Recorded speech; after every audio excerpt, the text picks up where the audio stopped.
Hi friends. ఈరోజైతే దోస చేసుకుంటూ మీకొక విషయం చెప్పాలనుకుంటున్నాను. ఏంటంటే, మొన్న ఈ మధ్యలో ఒక విషయం జరిగింది. మీ అందరికీ తెలిసే ఉంటుంది. అంటే కడుపుతో ఉన్న భార్యని చంపేసి ఒక కసాయి వాడైతే జైల్లో ఎళ్లి కూర్చున్నాడు. వాడికంత పగేంటో నాకైతే అర్థం కాలేదు.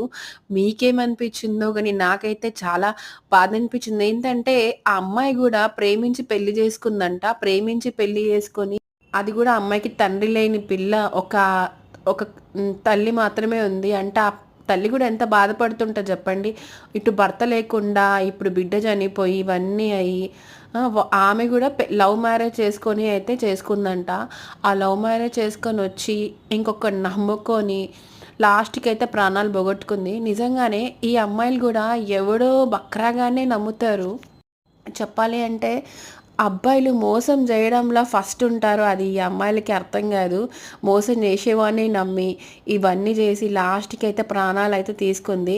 ఆ దరిద్రుడు గూడా అసలు పెళ్లి జేసుకోవడం ఎందుకు? ఇవన్నీ జేయడం ఎందుకు? ప్రేమించడం ఎందుకు? అమ్మాయిని ఇలా జేయడం ఎందుకు? అసలు వాడికేమొచ్చింది ఇవన్నీ జేస్తే?